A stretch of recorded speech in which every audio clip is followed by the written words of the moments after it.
maintenant, Seigneur, dans le nom de Jésus. Accorde à chacun, Seigneur mon Dieu, à part d'entre nous, Père, d'être de vrais adorateurs, qui t'adorent en esprit et en vérité. Donne-nous, Seigneur mon Dieu, à part cet esprit de louange, d'honneur et de gloire à toi, Seigneur. Papa, vraiment aide à chacun, Seigneur mon Dieu, à part à comprendre, Seigneur, qui tu es, à savoir comment honorer, savoir comment recevoir le Dieu puissant, le Dieu de gloire que tu es, Papa. Je te prie, Seigneur mon Dieu, à part que vraiment, Seigneur, tu fasses de chacun d'entre nous de vrais adorateurs, Père, qui t'adorent en esprit et en vérité, Papa. Nous refusons, Seigneur, de continuer à te donner des sacrifices boiteux. Nous refusons, mon Dieu, mon roi, de te mépriser à travers nos louanges, Père. Mais Seigneur, nous voulons être des adorateurs remplis de vigueur, des adorateurs remplis de zèle, des adorateurs remplis de puissance, mais surtout des adorateurs qui t'adorent en esprit et en vérité. Des adorateurs connectés à ton Saint-Esprit pour élever vers toi, Seigneur, un parfum d'agréable odeur, Papa. Pas seulement le zèle, parce qu'on peut être zélé, mais sans le Saint-Esprit, Père. Mais nous voulons être zélés, Seigneur, mon Dieu, Papa, dans le Saint-Esprit, Père. Nous voulons, Seigneur, t'adorer en esprit et en vérité, te louer en esprit et en vérité, Papa. Seigneur, réveille, Seigneur, mon Dieu, Papa, cet esprit de louange au milieu de nous, Seigneur. Que nous puissions, Seigneur, mon Dieu, Papa, t'adorer, te louer, Seigneur, mon Dieu, Papa, jusqu'à ce que nous ne puissions plus même ouvrir la bouche, Seigneur, mon Dieu, Papa. Seigneur, que chaque jour de nos vies, nous puissions glorifier ton nom comme il se doit, recevoir qui tu es comme il se doit. Oui, nous voulons laisser entrer le roi de gloire. Le roi de gloire, c'est toi, Père. Et nous voulons t'honorer, Père, pour qui tu es. Nous voulons te donner toute la gloire, tout l'honneur qui t'est dû, Seigneur, mon Dieu, Papa. Oui, Seigneur, réveille, Seigneur, mon Dieu, Papa, ce peuple qui t'adore. Réveille ce peuple qui te loue, Seigneur, mon Dieu, Papa. Oui, Seigneur, tu le fais au milieu de nous, Papa. Transforme les vies, transforme les mentalités. Éclaire chacun d'entre nous par la puissance de ta parole, par la puissance de ton Saint-Esprit. Enseigne-nous, Père, comment bien te louer, comment bien t'adorer, Papa. Seigneur, c'est toi seul qui es le Dieu tout-puissant. C'est toi, Seigneur, qui fais cette belle œuvre au milieu de nous, Seigneur. C'est toi qui bâtis ton œuvre, Père. Parce que si nous la bâtissons, Seigneur, cela ne servira à rien. Nous allons en vain nous lever tôt, en vain nous coucher tard, en vain nous fatiguer, Seigneur, mon Dieu, Papa. Si c'est pas toi qui bâtis, Seigneur, mon Dieu, Papa, cette œuvre, Père, cela ne servira à rien. C'est pourquoi bâtis cette œuvre, bâtis ton peuple, Seigneur, mon Dieu, Papa. Un peuple qui te loue, un peuple qui t'adore, Seigneur. Donne la force, donne, Seigneur, mon Dieu, Papa, le zèle, donne ta présence, ton Saint-Esprit, que ton Saint-Esprit se déploie, Seigneur, afin de faire monter vers toi une louange, Seigneur, mon Dieu, Papa, d'agréable odeur à toi, Seigneur. Papa, c'est toi seul qui es Dieu. Tu es Dieu. Tu es le Dieu qui ne sommeille ni ne dort, Seigneur. Agis au milieu de nous, Seigneur.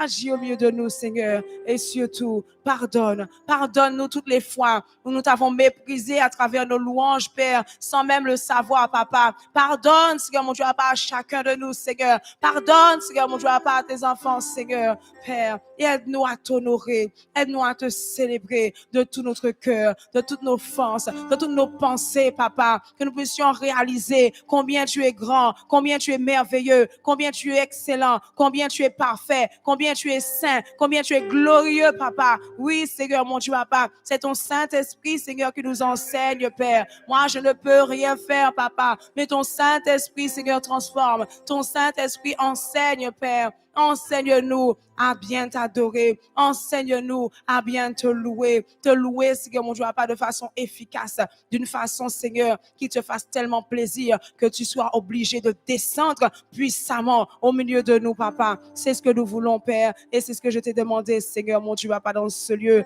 au nom de Jésus. Merci, Seigneur. Tu es Dieu et tu règnes. Maintenant, Seigneur, nous avons encore besoin de toi. Nous avons besoin de ton Saint-Esprit.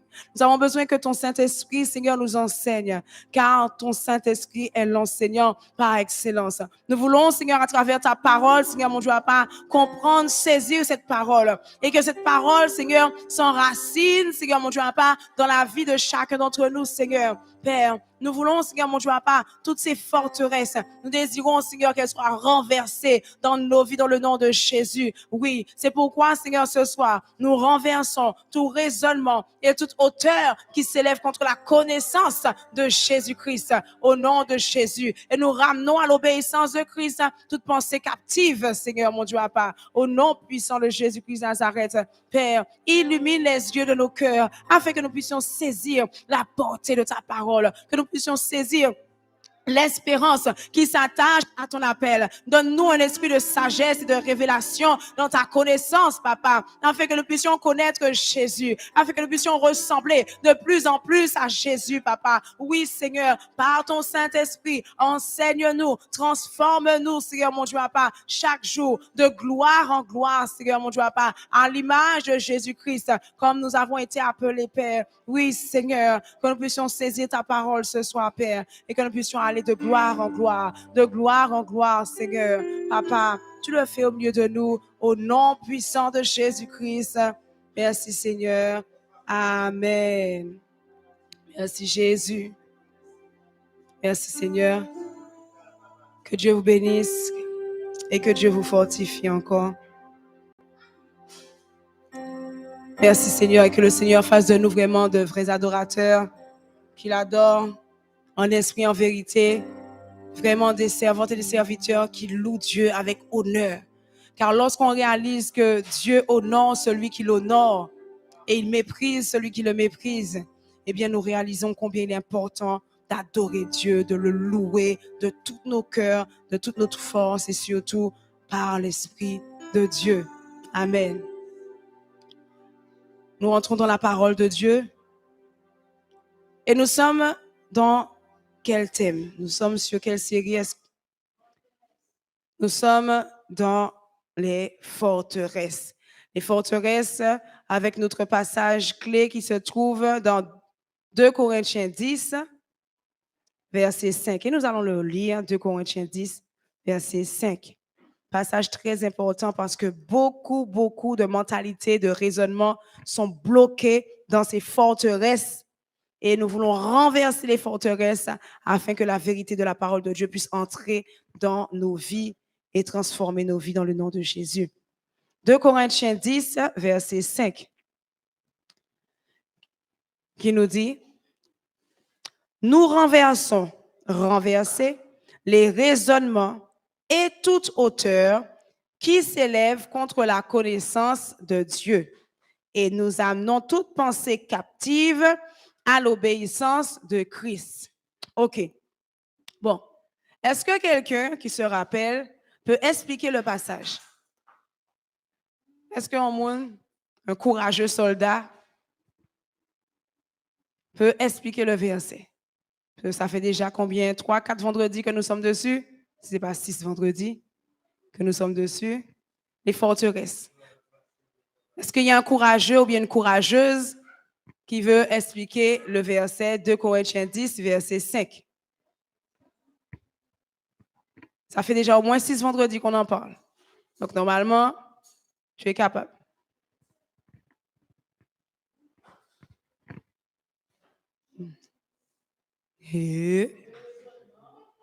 Oui, c'est Micheline. Oui.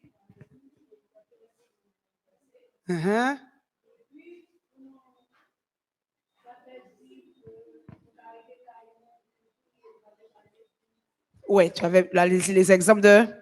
OK, de mauvais...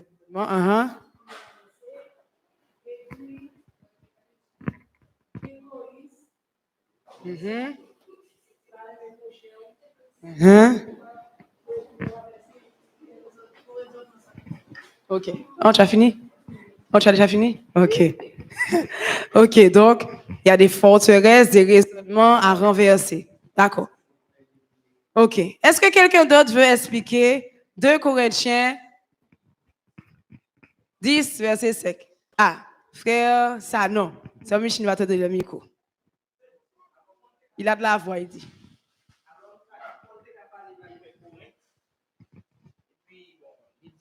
Il renversait tout faux raisonnement, toute hauteur qui levait contre l'esprit qui fait qu'à contre connaissance bon Dieu. tout ça qui t'a pour entrer, qui saute dans mon Dieu, qui pour entrer dans la connaissance. Tout vieux esprit, forteresse, il renverse, qui empêche yo, vivre la parole de Dieu. Et puis après, il dit, et il a annoncé toute pensée qui était en captivité pour entrer dans eux-mêmes pour une obéissance à la parole de Dieu. OK, très bien. Qu'est-ce que vous rajoutez encore? 2 Corinthiens 10. Nous renversons tout raisonnement et toute hauteur qui s'élève contre la connaissance de Dieu et nous ramenons toute pensée captive à l'obéissance de Christ. Qu'est-ce que ça veut dire? Concrètement, ça verset ça est-il même dans la vie nous?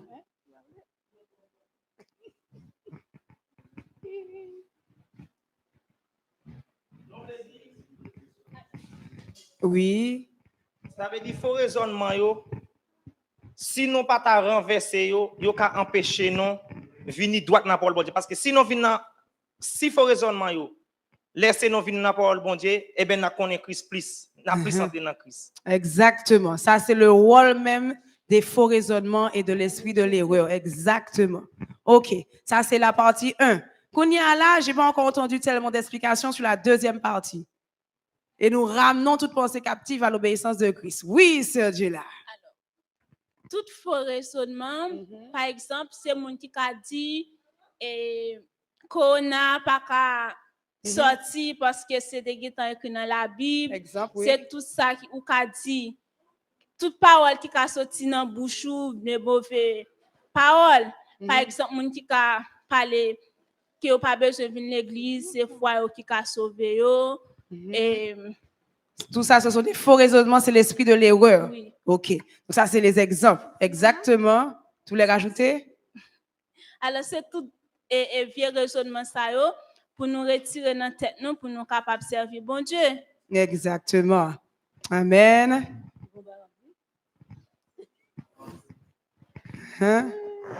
Faux raisonnement yo fait nous désobéir à la parole de Dieu. Et ça. Faux OK. raisonnement yo fait nous en retard dans le service bon Dieu. Faux raisonnement yo fait nous assises la caille nous. Toutes sortes de Pas problèmes. venir l'église. Exact. Toutes sortes de problèmes. Les faux raisonnements, eh bien, empêchent de pratiquer la parole de Dieu. Bon, ça, c'est la partie 1. Mais nous pouvons dire, ça empêche de progresser, ça c'est sûr. Ça, tu vas rester bloqué même, voire diminuer. Mais nous pas dire en pile bagaille sous deuxième partie verset, mes amis.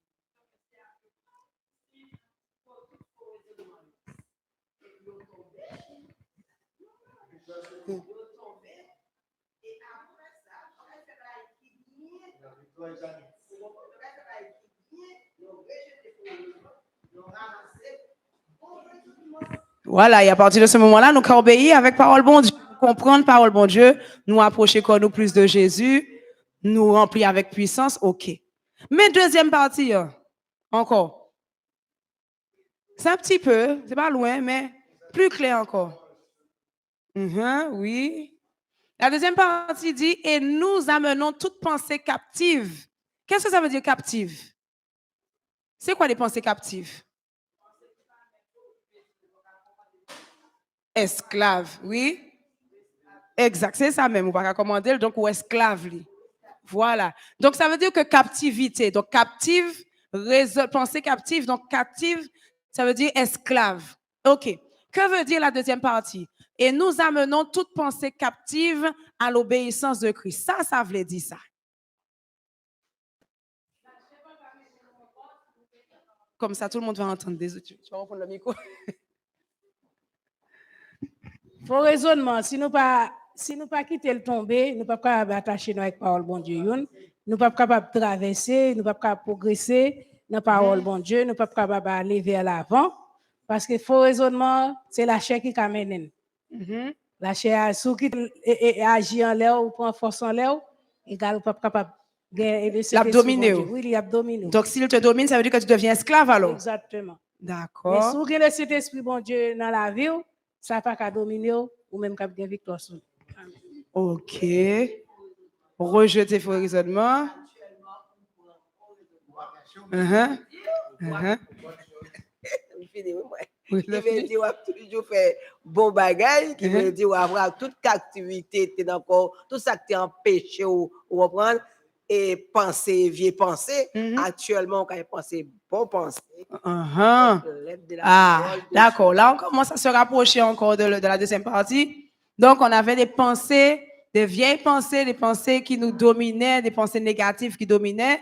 À partir du moment que les forteresses sont raisonnées, sont renversées, les pensées de Dieu, eh bien, commencent à venir dans nos cœurs. OK. Monde plus clair toujours.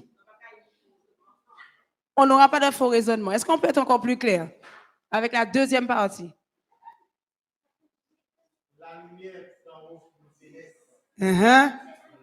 La lumière d'en haut nous pénètre.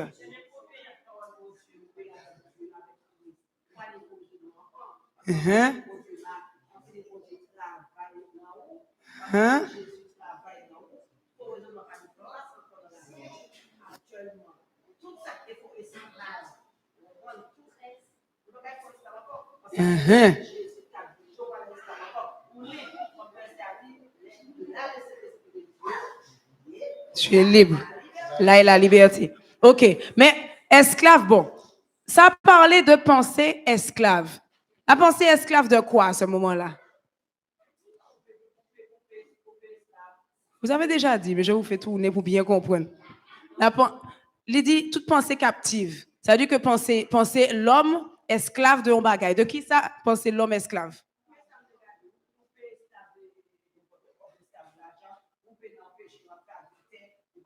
Oui, bon, esclave de la chair.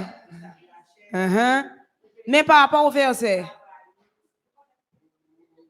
Par rapport au verset seulement. Sans aller loin. Dans le verset, tu vas trop loin. Oui. Mais je veux que tu m'expliques les deux dernières lignes. Nous amenons toute pensée captive à l'obéissance de Christ. Oui, au bon raisonnement, oui. Oui.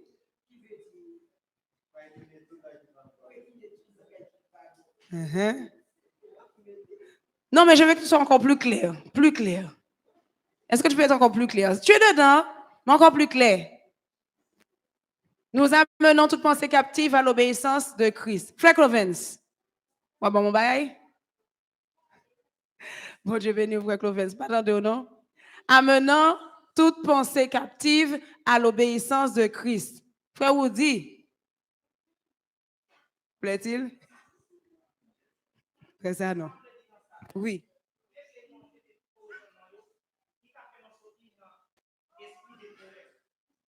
Oui, c'est ça aussi.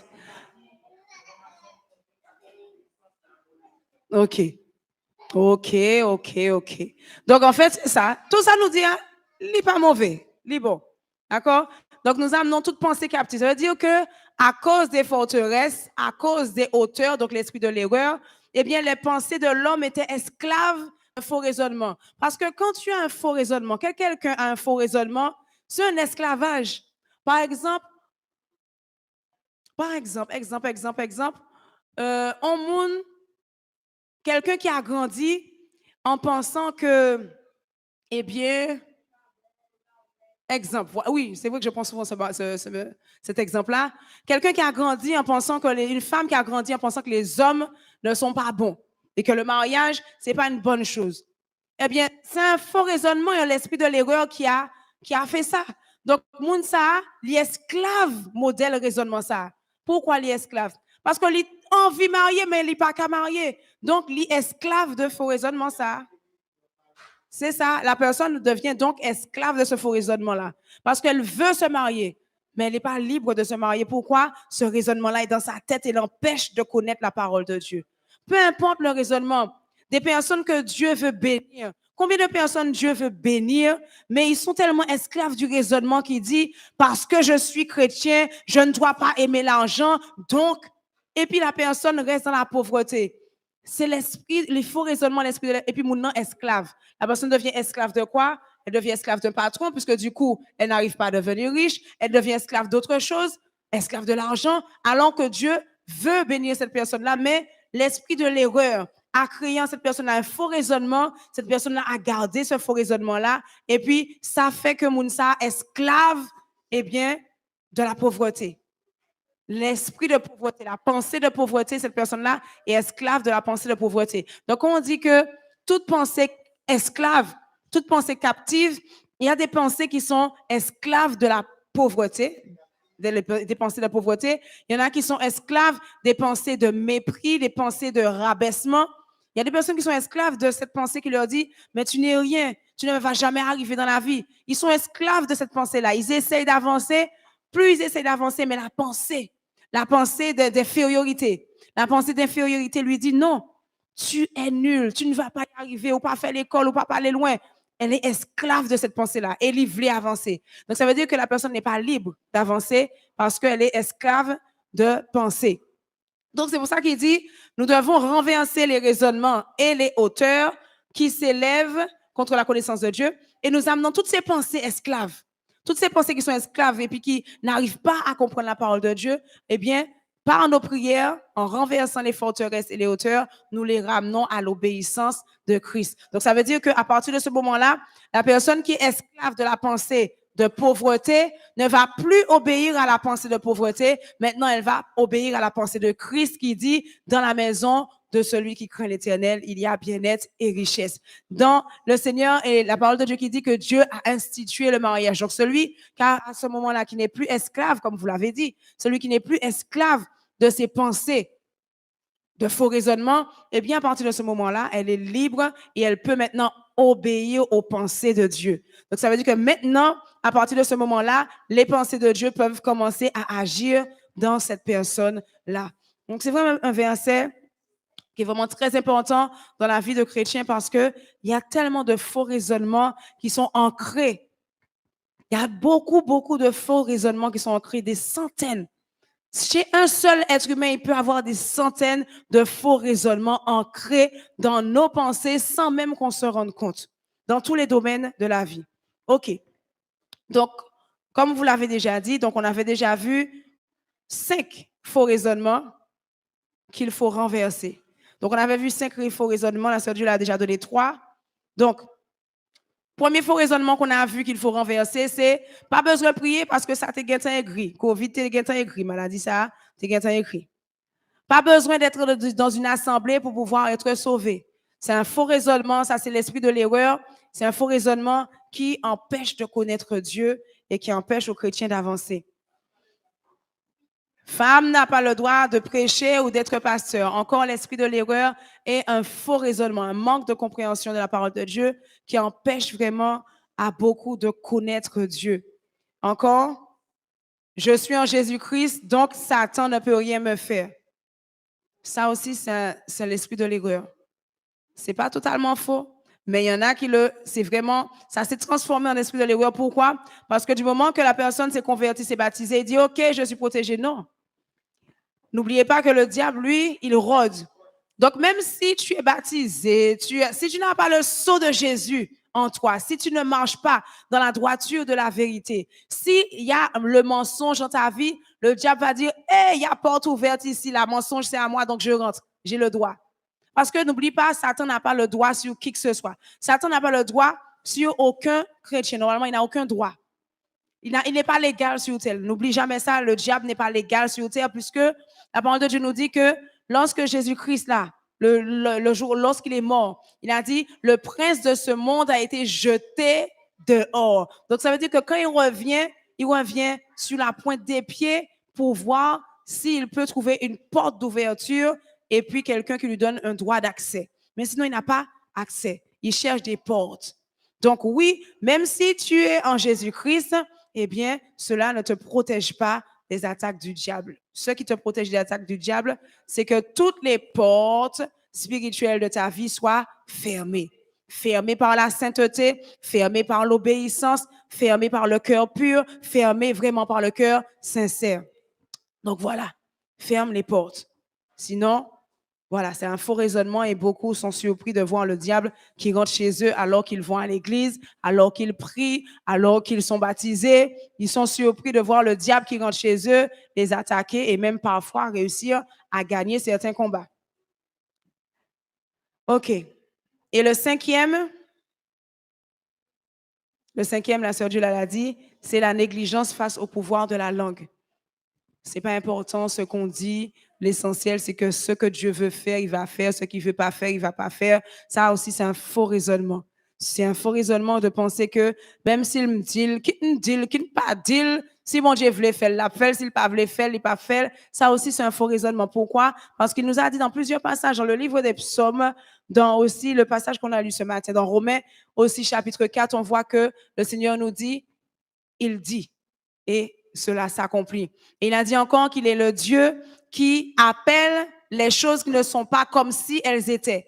Donc ça veut dire que même si c'est pas là, mais Dieu te dit tu es à son image. Il appelle les choses qui n'existent pas comme si elles étaient. Par exemple, un enfant qui est délinquant, turbulent, un enfant turbulent. Il y a beaucoup de parents, parfois, tu dis, mais ne dis pas à l'enfant qu'il est ciré, il est mauvais, il n'est pas bon, tête li raide. Ne lui dis pas ça. Dis, tu es intelligent, même si tu n'as pas vu l'intelligence, parce que Dieu a dit, dans Romains chapitre 4, il dit, il est le Dieu qui appelle les choses qui ne sont pas comme si elles étaient. Regarde, tu l'as lu ce matin, puisque vous suivez ce qui se passe sur Mission mondiale pentecostale. Ce matin, nous avons lu ce passage-là, mais je sais qu'il y en a plusieurs qui n'ont pas vu, mais ça se trouve dans Romains 4, à partir du verset, donc vers la fin, il me semble, ou le milieu. Donc, la parole de Dieu nous dit, Dieu est celui qui appelle à l'existence les choses qui, comme si elles étaient. Donc, ça veut dire que Dieu, par exemple, il va voir que, qu'est-ce qu'on peut dire? La caméra, imagine que la caméra n'est pas là. Et la Bible te dit qu'il appelle les choses qui n'existent pas comme si elles étaient. Donc, ça veut dire que la caméra n'est pas là, mais je dis la caméra est là. Et c'est pourquoi il dit, le pauvre dit, je suis riche. Le pauvre, quand tu le regardes, tu vois la pauvreté, mais il dit non, dis, je suis riche. Il y a une puissance dans la parole. Donc, c'est un faux raisonnement de penser que nos paroles, c'est pas grave. Peu importe ce qu'on dit, c'est pas grave, ça change rien. On a une puissance vraiment extraordinaire dans nos paroles. OK. On va continuer avec les faux raisonnements à renverser. Sixième faux raisonnement à renverser. C'est un faux raisonnement, bon, le Seigneur, eh bien, fait les choses comme il veut. Donc, le sixième faux raisonnement, c'est l'amour suffit pour qu'un mariage dure. L'amour suffit pour qu'un mariage dure. Ça, c'est un faux raisonnement.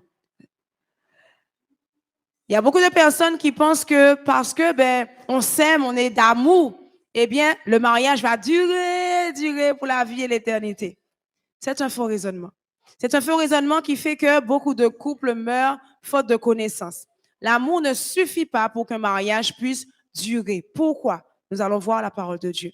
N'oublie pas que l'amour est un caractère même du Saint-Esprit de Dieu. Donc, ça veut dire que tout ce qui éteint le Saint-Esprit éteint aussi l'amour. Je reprends. L'amour est un caractère du Saint-Esprit de Dieu.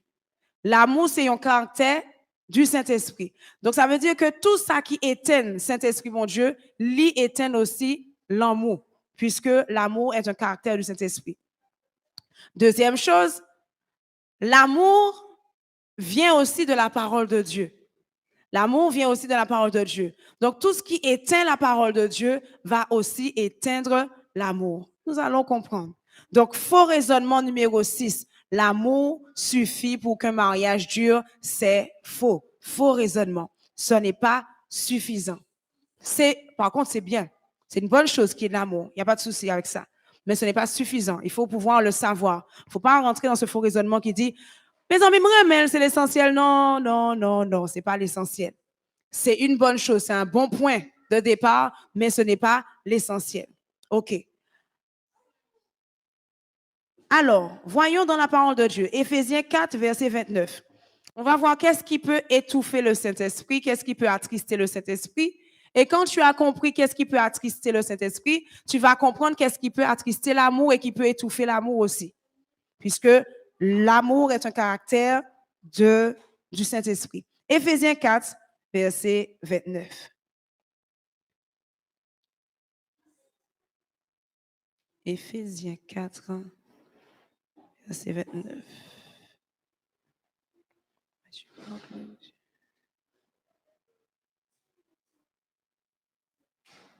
OK. C'est déjà affiché, nous allons le lire. Éphésiens 4, verset 29. Bon. Il dit qu'il ne sorte de votre bouche aucune parole mauvaise. Mais s'il y a lieu, quelques bonnes paroles qui servent à l'édification et communiquent une grâce à ceux qui l'entendent. On va continuer tout à l'heure, on va continuer après le 30, mais déjà là, tu vas voir après, ça parle de n'attristez pas le Saint-Esprit. Donc, verset 29, qu'il ne sorte de votre bouche aucune parole mauvaise. Donc, le Saint-Esprit est attristé lorsque de nos bouches sortent des paroles mauvaises, des mauvaises paroles. C'est pareil pour le mariage. Lorsque dans le mariage, l'un des deux, ou bien peut-être les deux aussi, le mari, la femme ou le mari, eh bien, ont des paroles mauvaises, des paroles méchantes, des paroles qui sont dures. Ça attriste l'amour, ça endort l'amour, ça étouffe l'amour. Ça commence, voilà, ça commence par les mauvaises paroles. Des personnes des maris peut-être qui vont peut-être dire, ah oui, ma femme est sotte, elle est pas intelligente. Ou des femmes qui vont dire, ah oui, mon mari est démoniaque. Ce sont des choses, des paroles mauvaises qui sortent de la bouche. Et donc, ces paroles-là, eh bien, elles éteignent l'amour. Elles éteignent l'amour. C'est pareil pour les enfants. On parle de mariage là, mais c'est pareil pour l'amour enfant-parent. Lorsqu'on sent comme ça des mauvaises paroles, fâché ou pas fâché, irrité ou pas irrité, l'enfant a fait une bonne chose ou pas une mauvaise chose, eh bien, les mauvaises paroles, ça éteint l'amour entre parents et enfants aussi. C'est exactement le même principe. Et après, on a du mal à s'en sortir. Donc, l'amour est affaibli par les mauvaises paroles. Donc, il faut comprendre que si on veut que l'amour puisse durer, c'est pas seulement dire oui, je l'aime et puis c'est pour la vie, mais commencer par changer le langage. Beaucoup rentrent dans le mariage avec un vieux langage. Il y a des personnes qui ont un langage des mauvaises paroles, des paroles qui sont sales, des paroles qui sont pas belles du tout. C'est encore pire lorsque ça sort de la bouche d'une femme, parce qu'une femme est remplie de grâce. Et les mauvaises paroles, quand ça sort comme ça, c'est pas beau et ça étouffe l'amour. L'injure, les injures des maris, des femmes ou des parents qui injurient, ça existe. Chrétiens, mais qui injurient. Je ne vais même pas dire d'injures, mais vous connaissez les injures, vous avez déjà entendu des injures qui se disent dans les couples, qui se disent aussi entre parents et enfants. Eh bien, ça étouffe l'amour, ça étouffe l'amour.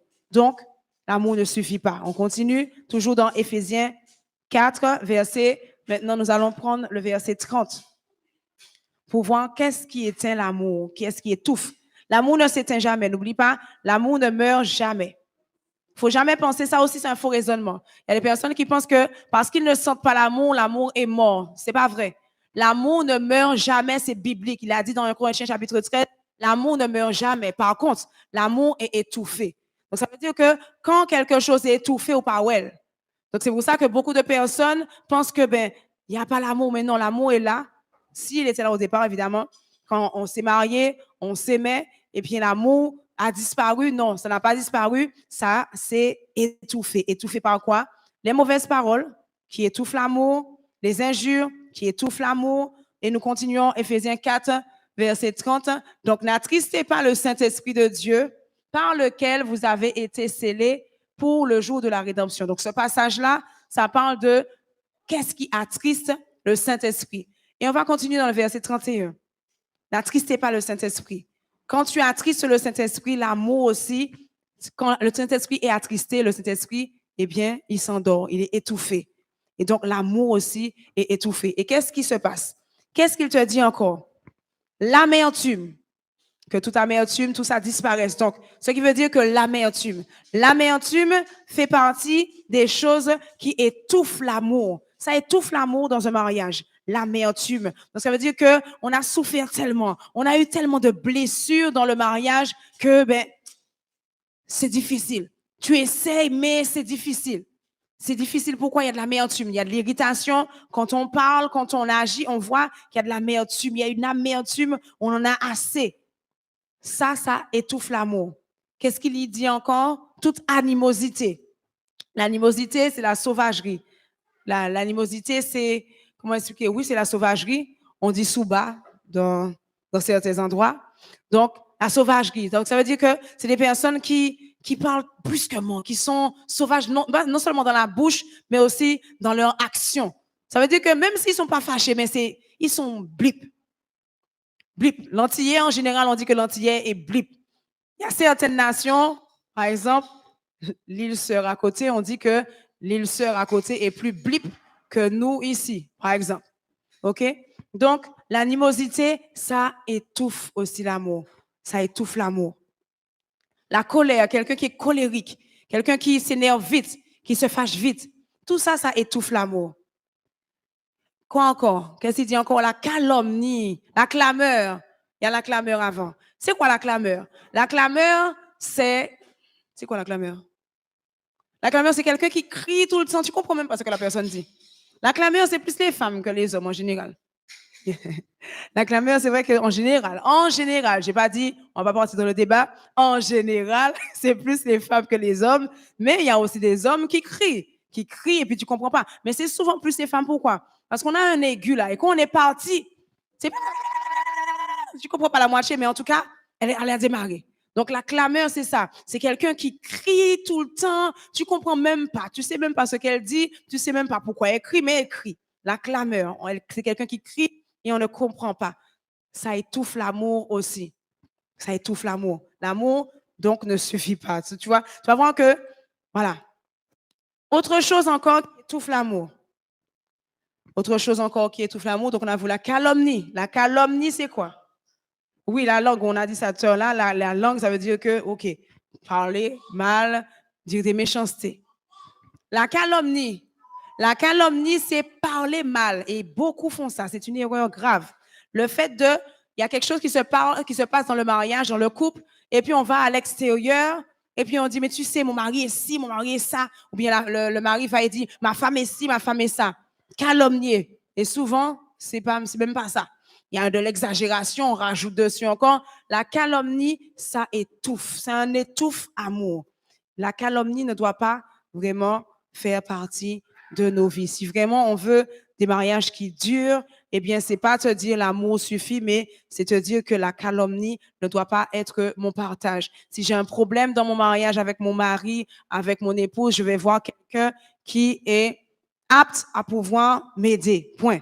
Mais aller raconter à tout le monde, ma femme est comme ci, ma femme est comme ça, c'est un tue. Je vais pas dire que ça tue l'amour parce que l'amour ne meurt pas, mais ça étouffe l'amour. Voilà, c'est ça. Ça étouffe l'amour. Étouffe l'amour. Donc, ça, c'est pour la calomnie. Et puis, toute espèce de méchanceté, tout ce qui est méchanceté, eh bien, ça étouffe l'amour. Non seulement dans le couple, mais aussi entre parents et enfants. Maintenant, la parole de Dieu.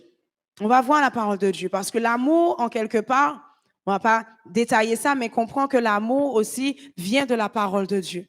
Parce que sans la parole de Dieu, tu n'as pas le Saint-Esprit de Dieu et sans le Saint-Esprit de Dieu, tu n'as pas l'amour. Les trois sont liés. Donc, si tu éteins le Saint-Esprit, tu éteins l'amour et nous avons vu ce qui éteint le Saint-Esprit, c'est la mauvaise langue, c'est la désobéissance à la parole de Dieu aussi éteint le Saint-Esprit. Et la parole de Dieu a dit que que la femme respecte son mari.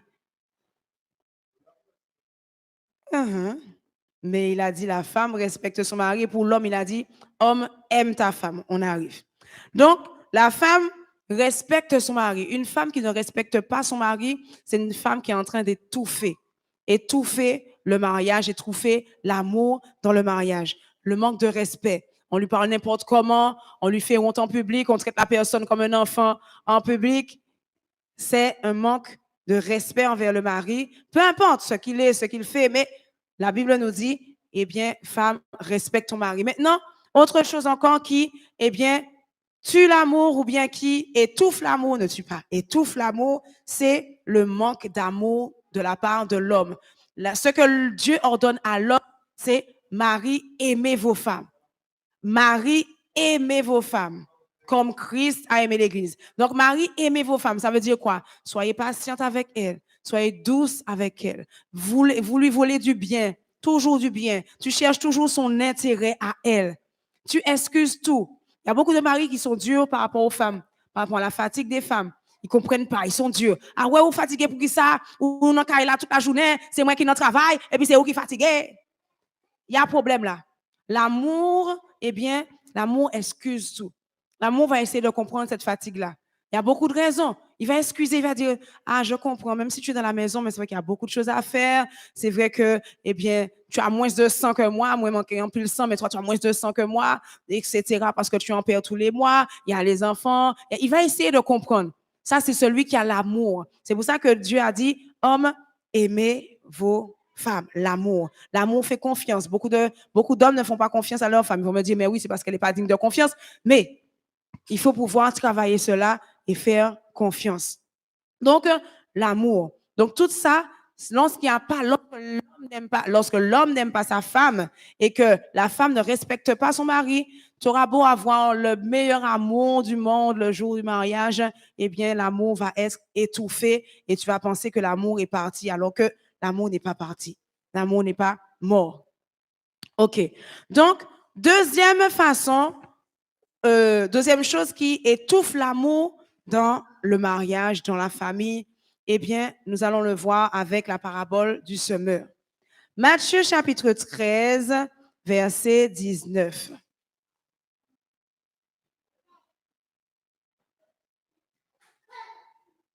Écoute bien, entends bien, parce que moi, personnellement, ce n'est pas ce que j'avais prévu comme faux raisonnement, mais c'est ce qui m'est venu à l'esprit. Donc, nous le faisons. Ce faux raisonnement qui dit l'amour suffit pour qu'un mariage dure est faux. Matthieu 13, verset 19, 24, que nous connaissons, c'est la parabole du semeur. Alors maintenant, nous parlons de la parole. Quand la parole est étouffée, quand il n'y a pas la parole dans la vie d'un couple, dans la vie d'une famille, eh bien, c'est une famille où l'amour aussi sera étouffé. Tu peux faire ce que tu veux sans la parole de Dieu, eh bien, c'est l'échec. Ça va être dur. Ça ne va pas durer, du moins. Matthieu 13, je dis Matthieu 13 et je suis à 19, OK? Verset 19, OK, qui est déjà affiché, et nous allons lire déjà le premier verset.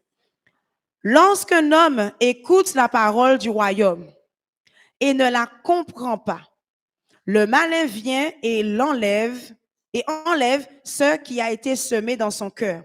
Cet homme est celui qui a reçu la semence le long du chemin. Donc, ici, c'est le premier type de personne. Lorsque dans une famille, dans le mariage, il y a des personnes qui, soit l'homme, soit la femme, soit les deux, qui quand ils entendent la parole, ils comprennent pas la parole, ils comprennent pas. Ils essayent de comprendre, mais ils n'arrivent pas à comprendre. Qu'est-ce qui va se passer? Les pensées du diable vont venir et l'assaillir. Des mauvaises pensées vont venir et l'assaillir. Des pensées vont venir et lui dire, écoute, ta femme, c'est une mauvaise femme. Ta femme te trompe. Oui, tu vas entendre la voix qui va te dire. Il va même te faire un songe. Ça, c'est celui qui ne comprend pas, qui entend la parole, mais qui ne la saisit pas. Eh bien, il vient, il met ses pensées à lui. Il met ses pensées à lui, et puis qu'est-ce qui se passe? Tu vas te lever un jour, et puis tu vas dire, ah ouais, tu es une mauvaise personne, ou c'est ci, ou c'est ça, alors que la personne n'a rien fait en réalité. Qu'est-ce qui s'est passé? Eh bien, parce que, eh bien, on ne comprend pas la parole, eh bien, le diable vient et lui, il sème sa propre semence. Il remplace les pensées qui ont été. Donc, il dit, le peu de paroles que cette personne a reçues dans le verset 19, le malin vient et il enlève ce qui a été semé. Donc, même si la personne est venue à l'église, elle écoute la parole de Dieu, mais ce qui a été semé, parce que la personne ne le comprend pas, l'ennemi vient et il enlève ça du cœur de la personne. Donc, il enlève ça de la pensée de la personne et il met sa pensée. Et c'est comme ça que tu vois que quelqu'un peut être bien. Un mari peut être bien avec sa femme, une femme peut être bien avec son mari, et puis, yep, d'un seul coup, tu ne sais pas ce qui s'est passé. Il commence à se fâcher, il commence à injurier, il n'est pas content. Pourquoi? Parce qu'il y a le problème de la compréhension de la parole de Dieu. Donc, ça, c'est vraiment très important, la compréhension de la parole de Dieu. L'amour ne suffit pas. Beaucoup parfois disent, mais c'est pas grave, je peux prendre un païen pour me marier, je peux prendre quelqu'un qui est mal affermi pour me marier. L'essentiel, c'est l'amour d'amour. Donc, chrétien, tu vas te réveiller une semaine après, 2 semaines. Bon, si tu es chanceux, peut-être que tu vas te réveiller 3 mois après, mais c'est rare. Généralement, dans la même semaine, ils disent, hé, qu'est-ce qui s'est passé? Où est le d'amour qui était là le week-end dernier? Tout ça parce qu'on prend ça à la légère et aussi, surtout parce que malheureusement, beaucoup sont esclaves de ce faux raisonnement qui dit l'amour suffit pour qu'un mariage dure. C'est un faux raisonnement. Il ne faut pas tomber dans le piège. Donc, ne prends pas n'importe toi qui n'est pas encore marié, ne prends pas n'importe quelle personne pour dire l'essentiel, c'est qu'on s'aime, Dieu fera le reste. Aïe, ne fais pas ça. Quand tu es déjà prévenu, comme on dit, un homme averti en vaut 1000, une femme avertie aussi en vaut 1000. Donc, ça veut dire, vaut mieux prévenir que guérir. Tu sais que tu n'es pas encore marié. Va pas chercher des problèmes de ton corps. Tu te maries, tu choisis quelqu'un qui est païen, tu choisis quelqu'un qui n'est pas très affermi. Et puis après ça, tu te retrouves dans un problème numéro 1 qui est que, comme cette personne-là n'est pas chrétienne ou bien elle est mal affermie, quand elle entend la parole, elle ne comprend pas la parole, le diable même enlève le peu de parole qu'il a reçu, et puis il vient mettre sa propre pensée. Et puis le problème, c'est pour qui? C'est pour toi qui t'es marié avec. Donc, c'est vraiment important de pouvoir le saisir, le comprendre. Nous continuons le verset 20. Celui qui reçoit la parole dans un endroit pierreux. Donc, verset 20. Celui qui a reçu la semence dans les endroits pierreux, c'est celui qui entend la parole, la reçoit avec joie. Verset 21. Mais il n'a pas de racine en lui-même, il manque de persistance. Et dès que survient une tribulation ou une persécution à cause de la parole, il y trouve une occasion de chute. Voici. Le verset 19 nous a parlé de celui qui ne comprend pas la parole de Dieu. Ça peut être un païen, ça peut être quelqu'un qui est mal affermi. Le verset 20, là, ce n'est pas un païen. Là, c'est quelqu'un qui n'a pas de racine. Donc, ça veut dire que ça, c'est un monde qui est baptisé. Ça, c'est un monde qui est chrétien, mais il est mal affermi. Ça veut dire qu'il n'est pas enraciné dans la parole de Dieu. Et quelqu'un qui n'est pas enraciné dans la parole de Dieu, qu'est-ce qui va se passer? Il va comprendre la parole de Dieu, mais le jour où dans le mariage, il y a une persécution, il y a une tribulation qui est dure, ce jour-là, cette personne-là, elle va tomber. Ce jour-là, cette personne-là, elle va perdre la parole et donc l'amour aussi sera étouffé. Donc, celui qui reçoit la parole dans un endroit pierreux, qui a vraiment, qui est mal affermi, il n'est pas enraciné dans la parole de Dieu. Ça veut dire que c'est quelqu'un qui est chrétien, qui entend la parole de Dieu, mais il n'est pas enraciné dans la parole-là. Il ne connaît pas bien la Bible parce que, bon, il lit la Bible occasionnellement, il entend quelques prédications, mais il n'est pas enraciné même, fondé même dans la parole de Dieu. Cette personne-là, dans le mariage, le jour où il y a une difficulté, où il y a un défi, généralement les défis qui ébranlent les mariages, c'est les problèmes de finances. Quand les problèmes de finances rentrent dans un mariage, rentrent dans une famille, ça devient compliqué. L'amour est tout de suite étouffé. Et si on n'est pas enraciné dans la parole de Dieu, cet amour-là, eh bien, elle va être sous ciment même. Et là, ça va être compliqué dans la maison, dans la famille, dans le foyer. Donc, c'est vraiment important de saisir que l'amour, oui, mais s'il n'y a pas le Saint-Esprit, s'il n'y a pas la parole de Dieu, l'enracinement dans la parole de Dieu, notamment dans ce deuxième cas-là, dès qu'il y aura un souci, des parents qui ont des problèmes avec les enfants, ils s'étaient d'amour jusque-là, aucun problème. Tu vas voir que beaucoup de mariages vont bien. Donc, tant que ce ne sont pas des mariages avec les païens, mais les mariages avec les chrétiens en général, ça va bien, ça roule, on est bien, jusqu'au premier enfant ou bien jusqu'au premier gros problème financier. Là, ça commence à être, si la personne n'est pas enracinée dans la parole de Dieu, ça commence à être un peu compliqué et délicat. L'amour commence à être étouffé. L'amour est étouffé. Nous continuons toujours avec la parole. Est-ce que ça va jusque-là? On est ensemble? Est-ce qu'il y a des questions? Un partage?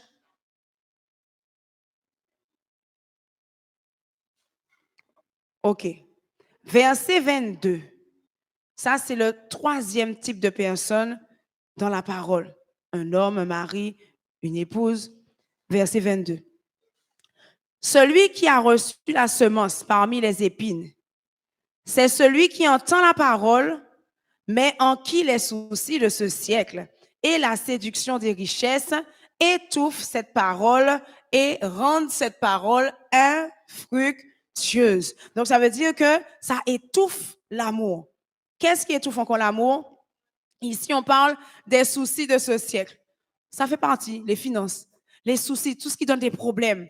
Peut-être un décès qui était trop proche, un décès qui était trop dur. Eh bien, ça vient et ça vient mettre de la terre sur l'amour. Donc, ça étouffe l'amour. Un problème, peu importe le souci, les soucis qu'il y a dans ce siècle, des soucis économiques, des soucis sociaux, des soucis, peu importe le souci de ce siècle qu'il y a, eh bien, ça vient étouffer. Ça vient étouffer l'amour. Et donc, on comprend que l'amour ne suffit pas. L'amour ne suffit pas. Les séductions, les richesses. Oui, sœur Michel. Oui. Non. Non, regarde, il y a des gens qu'on a enterrés et puis la personne on l'a déterrée après parce que elle était vivante. Non, tu peux mettre la terre sur quelque chose et puis après, tu enlèves la terre. Ça s'enlève. C'est comme la poussière. Des couches de poussière se mettent sur l'amour et c'est à toi de l'enlever. Mais ça étouffe. La terre, normalement, lorsque la terre n'était pas dans un endroit, Frère Michel nous aurait donné ça bien, ou bien des personnes qui travaillent dans l'agriculture, normalement, quand la terre est bien compacte, habituellement dans un endroit, c'est difficile à enlever. Mais quand la terre, ça dépend des types de terre, mais quand la terre, c'est toi qui as fait le trou, qui est venu mettre la terre dedans, eh bien, c'est juste étouffé. C'est pas compact, c'est pas, ça tu peux l'enlever facilement. Mais en tout cas, ce qui est en dessous sera étouffé si tu ne l'enlèves pas. Voilà, tu as compris. C'est ça. L'amour est donc étouffé. L'amour est étouffé. Par les soucis de ce siècle. Peu importe le problème, tous les problèmes de belle famille, les problèmes des tentations par rapport à la richesse et toutes ces choses-là, les personnes qui deviennent riches et qui n'étaient pas bien enracinées dans la parole de Dieu, eh bien, ces personnes-là peuvent chuter. C'est pas à cause de l'argent, c'est parce qu'ils n'étaient pas enracinés. Et donc, ça pose des problèmes dans les foyers des personnes qui, ils étaient bien mariés avec mon tous les deux, ils ont souffert ensemble pour gagner l'argent. Maintenant que monsieur ou madame est devenu riche, à présent, il sentit que Mounsa n'a pas dans rôle encore. Et puis, il dit, oh oui, il n'a pas besoin de Mounsa encore. Non, c'est pas normal. Toutes ces choses-là, c'est pas l'argent le problème. Ce sont des personnes mal affermies, des personnes qui ne sont pas enracinées dans la parole de Dieu. C'est important de vraiment s'enraciner dans la parole de Dieu. Et ceux qui sont déjà mariés, il faut pouvoir vraiment travailler ça, s'enraciner dans la parole de Dieu afin que vraiment l'amour, on puisse enlever la terre qu'il y a sur l'amour qui rentre dans les mariages. C'est vraiment important. Donc, le 6e faux raisonnement, c'est quoi? Qui ça nous parlait à soi? De quoi nous avons parlé ce soir? De quel faux raisonnement nous avons parlé ce soir, si tu as bien suivi? Exact. Attends. J'étais loin. Tu as dit quoi?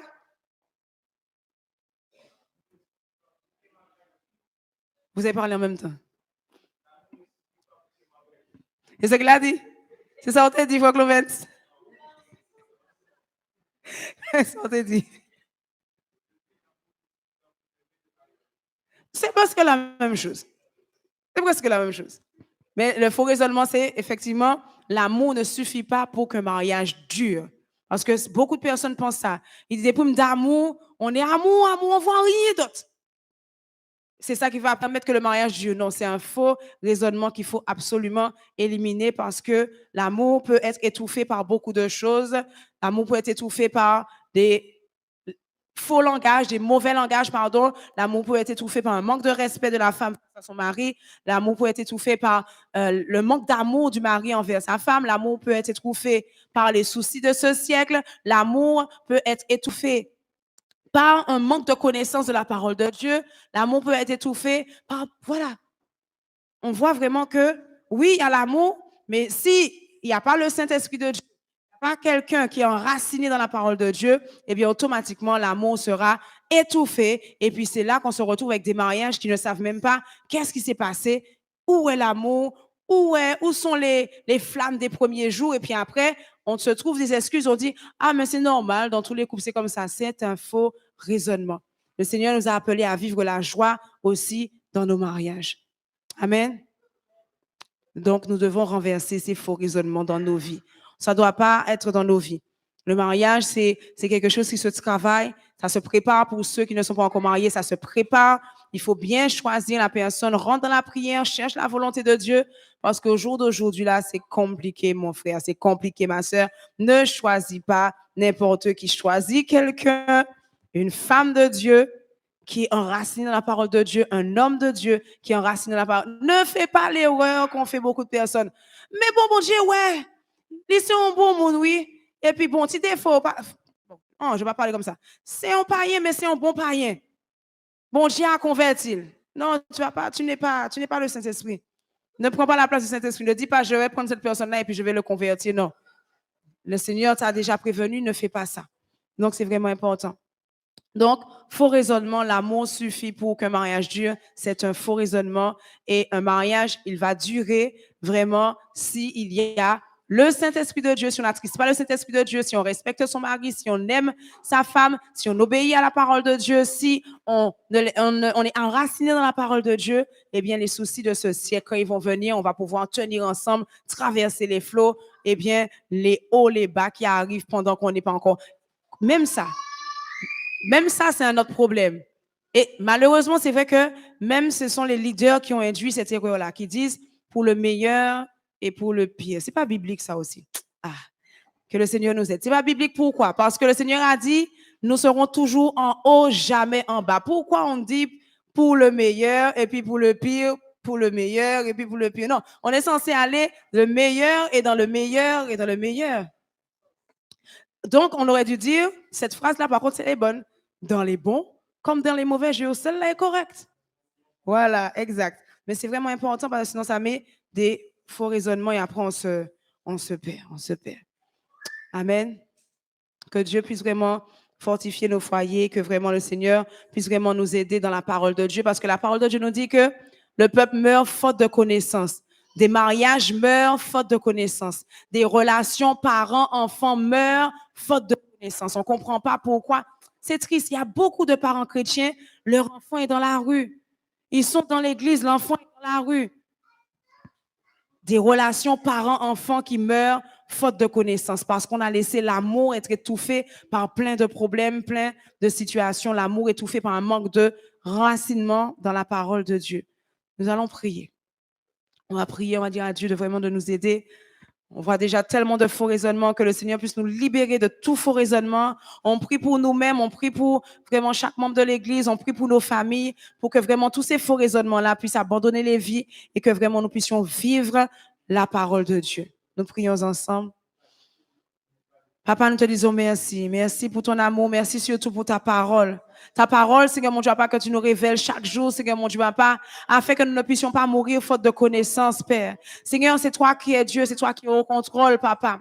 Seigneur, tu es le Dieu qui sait, Seigneur mon Dieu, Papa, pourquoi ce soir tu nous parles de ce faux raisonnement, Seigneur, concernant le mariage. C'est pourquoi, Seigneur mon Dieu, Papa, nous te le demandons, Seigneur, que tout faux raisonnement puisse vraiment tomber de nos vies dans le nom de Jésus. Nous brisons et nous réprimons tout esprit de l'erreur dans nos vies dans le nom de Jésus, afin que vraiment ta parole de Dieu, ta parole, oh Dieu, puisse vraiment se manifester dans nos vies. Papa, tu as dit, Seigneur, que tu as prévu un plan de joie, de paix, de bonheur, Seigneur, mon Dieu, Papa, pour nos vies, Père. Donc, qu'il en soit ainsi, Papa. Seigneur, nous voulons vivre cette paix. Nous voulons vivre cette joie. Nous voulons vivre ce bonheur que tu as prévu pour nos vies, que tu as prévu pour nos mariages, que tu as prévu pour nos relations enfants, Seigneur, parents, Père. Seigneur, nous voulons vivre cela, Père. Mais pour que nous puissions vivre cette vérité de ta parole, nous devons renverser tous les faux raisonnements qui nous empêchent de saisir, Seigneur mon Dieu, pas ta parole, Père. Et vraiment, Seigneur, nous t'en supplions, dans le nom de Jésus-Christ de Nazareth, nous les renversons dans le nom de Jésus. Et toute pensée esclave de ces faux raisonnements, Seigneur mon Dieu, pas puisse être ramenée à l'obéissance de Christ, Père. Et que nous puissions vivre, Seigneur mon Dieu, pas ta parole qui est la vérité, Père. Que ta vérité devienne notre réalité, Papa. Seigneur, nous t'en supplions, c'est toi qui fais ce changement, cette transformation dans nos vies, dans le puissant et précieux nom de Jésus-Christ de Nazareth, Père. Nous t'en supplions, Seigneur. Nous savons que l'ennemi n'est pas content, Seigneur mon Dieu, Papa, lorsque ton peuple, Seigneur, acquiert la connaissance, Papa. Mais dans le nom de Jésus-Christ de Nazareth, il est déjà anathème, il a déjà perdu le combat. Nos esprits s'ouvrent, notre connaissance s'ouvre dans le nom de Jésus-Christ de Nazareth. Nous ne mourrons plus faute de connaissance. Nos mariages ne meurent plus faute de connaissance. Nos relations enfants-parents ne meurent plus faute de connaissance. Nos finances ne meurent plus faute de connaissance. Dans le nom de Jésus-Christ Jésus-Christ de Nazareth, Père, notre santé ne meurt plus faute de connaissance. Dans le nom de Jésus-Christ de Nazareth, nous saisissons, Seigneur mon Dieu, par la vérité et nous lions toutes ces activités démoniaques qui veulent nous empêcher de comprendre, Seigneur mon Dieu, par ta parole, Père. Seigneur, libère-nous encore. Libère ton peuple, Seigneur mon Dieu, de toute forme d'esclavage face au faux raisonnement dans le puissant et précieux nom de Jésus-Christ de Nazareth. Père, c'est toi seul qui es notre Dieu. Et nous te disons merci, Seigneur. Amen. Tu es Dieu. Merci, Jésus. Merci, Seigneur. Amen. Nous allons nous mettre debout et nous allons terminer notre moment par un chant de remerciement à notre Dieu.